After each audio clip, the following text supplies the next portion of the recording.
ईमानदारी साहब की ताकत कहां चली गई जब इसी मुल्क के बॉर्डर से लगता हुआ एक मुल्क है चीन, उसने कहा दाढ़ी आधी पजामा नीचे,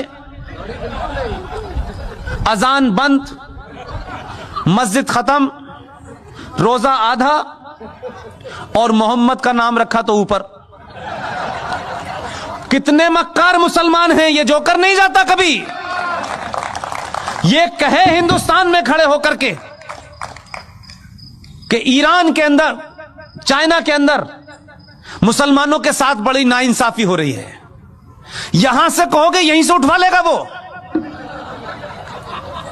एक लफ्ज नहीं बोले। आपको जवाब देना आना चाहिए। ये जो ताकतें हैं जिन्होंने इस देश में हिंदू मुस्लिम भाईचारे की आड़ में इस देश को मुसलमानों ने खोखला कर दिया। केरला बन गया, कोई मुसलमान नहीं बोला। एक अखलाक के साथ चंद गुंडों ने, चंद बदमाशों ने, चंद बेवकूफ लोगों ने र्यूमर के चलते या किसी गलत फहमी के चलते या थोड़ी देर के लिए मान लें किसी सही फहमी के चलते भी उसकी हत्या कर दी। इस देश की मेजॉरिटी ने कहा यह गलत है, उसको सजा हुई, वो जेल में है। बेईमान मुसलमानों, मक्कार, कितने बौने और कितने छोटे हो तुमने क्या किया?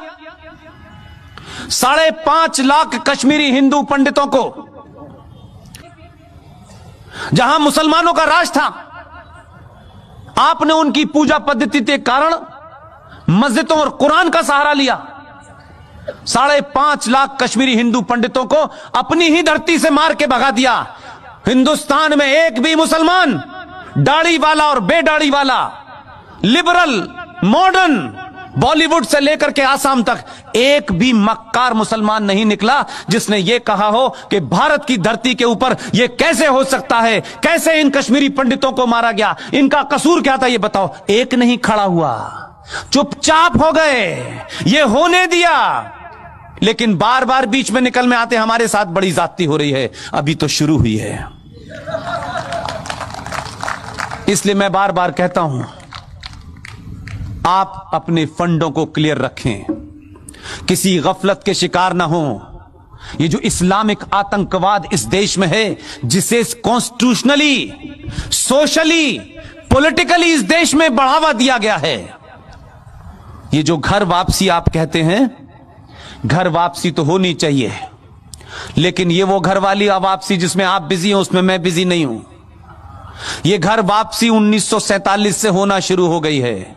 अभी 35 पे 370 गया है, मंदिर वापस आया है। अभी काशी भी लेना है, मथुरा भी लेना है।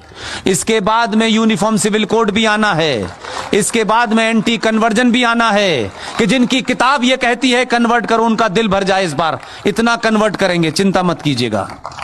इसलिए आने वाले दिनों में बहुत सारे बिल तैयार हैं। इसलिए मैंने आपसे कहा, चुनाव के हार जीत से कोई फर्क नहीं पड़ता है। चुनाव हार जाएं, लेकिन राष्ट्र नहीं हारना चाहिए।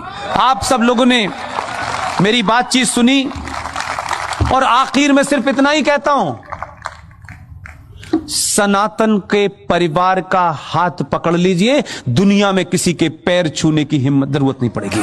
बहुत बहुत शुक्रिया, थैंक यू वेरी मच।